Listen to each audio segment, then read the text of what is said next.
கோலி talk Kollywood news. ரஜினியோட லிங்கா முதல் காட்சி அதிகாலை 1 மணிக்கு. ரஜினியோட லிங்கா படத்தோட முதல் காட்சி இன்னைக்கு நள்ளிரவு, அதாவது படம் வெளியாகும் வெள்ளிக்கிழமை அதிகாலை 1 மணிக்கு திரையிடப்படுது.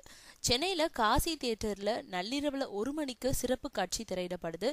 இதுல KS ரவிக்குமார் மற்றும் அவரோட குழுவினர் மட்டுமே 350 பேர் பாக்குறாங்க. நடிகர்கள் பலரும் இந்த காட்சிக்கு வர இருக்காங்க. ரஜினி மனைவி லதா, மகள்கள் ஆகியோரும் கூட இந்த காட்சிக்கு வரக்கூடும்னு சொல்லப்படுது. சைதை ராஜ் தியேட்டர்லயும் நள்ளிரவு காட்சிக்கு ஏற்பாடு செய்யப்பட்டிருக்கு. இங்கு பெருமளவிலான டிக்கெட்டுகளை ரசிகர்கள் வாங்கியிருக்காங்க. இந்த இரு தியேட்டர்கள்லயும் ரஜினி பிறந்த நாளுக்கு கேக் வெட்டி வான வேடிக்கை நடத்தி காட்சிகளை ஆரம்பிக்க இருக்காங்க. இந்த கொண்டாட்டங்கள்ல இயக்குனர் KS ரவிக்குமாரும் பங்கேற்கிறாரு. புறநகர் பகுதிகளிலும் பல அரங்குகள்ல நள்ளிரவு காட்சிக்கு ஏற்பாடு செய்திருக்காங்க.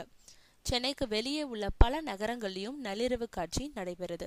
ரசிகர்கள் இந்த காட்சிகளுக்கான டிக்கெட்டுகளை மொத்தமா வாங்கியிருக்காங்க. விலை சராசரியா 500, சில அரங்குகள்ல இது 1000 வரை போயிருக்கு.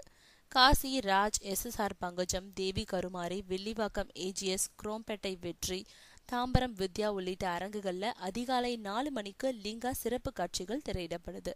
மாயாஜால், OMR AGS அரங்குகள்ல காலை 7 மணிக்கு முதல் காட்சி தொடங்குது.